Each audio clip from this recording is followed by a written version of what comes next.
जी को दुनिया नहीं जान रही है। भाई साहब, आप गांधी जी को नहीं जानते हो? आप जानते हैं ना भाई, गांधी जी को जानते हैं ना? कौन नहीं जानता गांधी जी को, जरा बताओ। ये भाई, गांधी जी को जानते हो? जानते हो ना? तो फिर कैसे गांधी जी का बेइज्जती किया जा रहा है? अरे बात ऐसा है ना कि मोदी जी भगवान बन चुके हैं। मोदी जी कहते हैं कि हमारे अंदर भगवान की शक्ति आ गई है, भक्तों की नजर में शक्ति आ गई है। अरे हमें ये तो बताइए कि अब आप अपने आप को भगवान समझने लगे हैं, तो जरा ये भी तो हमें बताइए कि क्या भगवान राम क्या है, भगवान शंकर क्या है? वो भगवान नहीं है। मोदी जी, आप अपने आप को भगवान समझने लगे।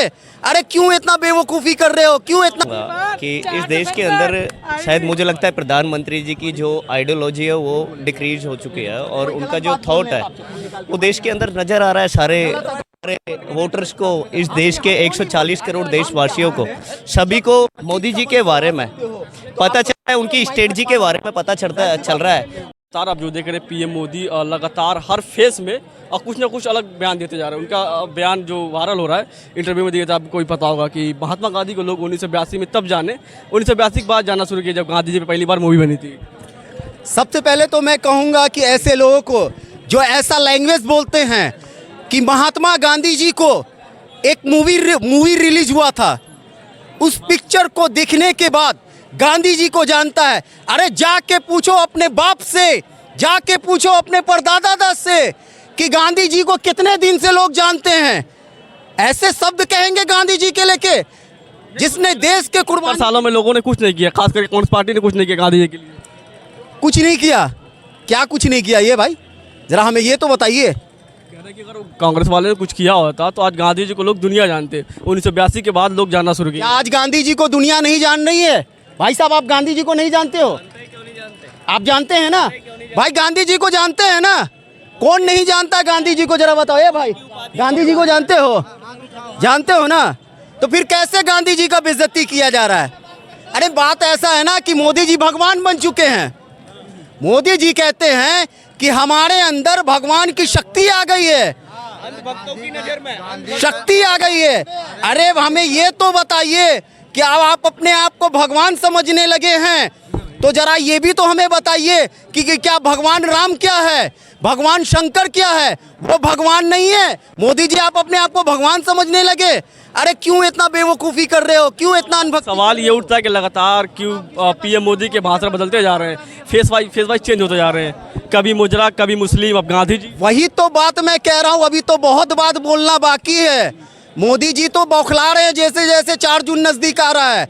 अभी आप देख लो, 2-4 दिन पहले की बात है, प्रधानमंत्री मोदी जी ने कहा कि कांग्रेस पार्टी जीतने के लिए वो मुजरा करवा सकती है। अरे प्रधानमंत्री मोदी जी, आपने केवल कांग्रेस पार्टी को ही नहीं कहा, आपने देश की 140 करोड़ जनता को आपने मुजरा वाला बात कहा। हमें कहा, इन्हें कहा, उन्हें कहा, सबको कहा। आपको शर्म आनी चाहिए। आने वाला 1 तारीख को जो लास्ट इलेक्शन है, इससे बहुत बड़ा आपको प्रभाव पड़ने वाला है और देश की जनता मुंह तोड़ जवाब देगी।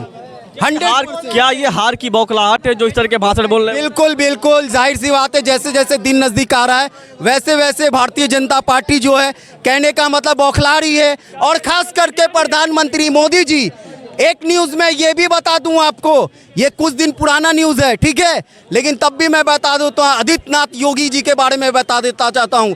चाहे यहाँ पे हिंदू हो या मुस्लिम हो, कोई भी हो, क्या धर्म के खिलाफ कोई बोलेगा तो आप उसका साथ दोगे?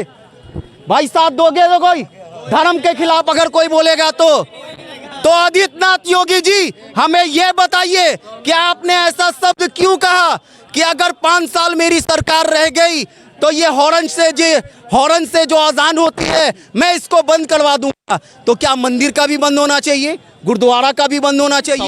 सवाल नहीं, सवाल ये नहीं, मेरी बात सुनिए। बंद होना चाहिए। सवाल ये उठता है कि लगातार भाषण में इस तरह के चुनाव में इस तरह के भाषण क्यों यूज किया जा रहा है? मुद्दों की बात लोग कर ही नहीं रहे। कोई अजान, मस्जिद मुस्लिम हिंदू। सर, इन लोगों का दिमाग नहीं काम कर रहा और कोई बात नहीं है।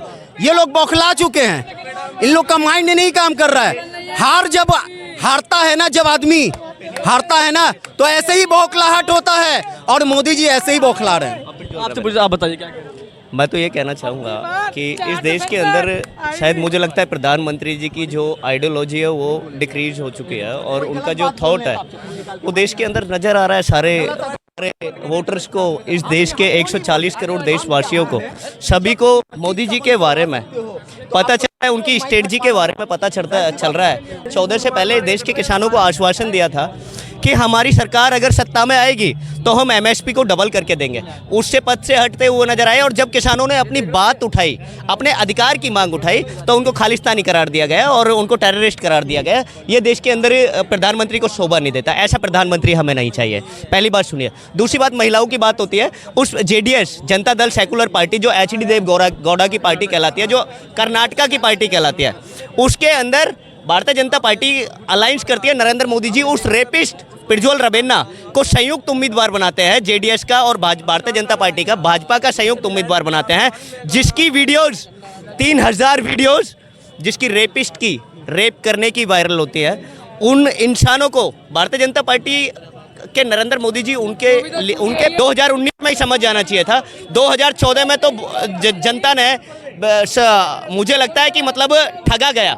2019 में ठगा गया जनता को, 2024 के अंदर ठगा गया। आज देश के अंदर 2024 चल रहा है, जनता अपने को ठगा महसूस नहीं 10 सालों में, और 10 सालों के अंदर बीजेपी ने जिस प्रकार से ठगा है उस प्रकार से जनता ने अपना ओपिनियन जजमेंट ले लिया। जनता ने इनको बहिष्कार करने का मन बना लिया। जनता ने, मैं तो ये कहना चाहूँगा इन देशवासियों, फैसला भी नहीं है, चुनाव भी बचा हुआ है आखिरी चरण का, 4 जून को नतीजा आने वाला है। देखिए 4 जून के नतीजे पेंडिंग है, वो कोई नहीं, वो सारा जजमेंट जब प्रधानमंत्री नरेंद्र मोदी जी की स्टेटमेंट चेंज होती नजर आई तो यही नतीजा है। ये नतीजा है, मोदी जी की जबान एक बार फिसलती है या 100 बार फिसलती है, ये बताइए।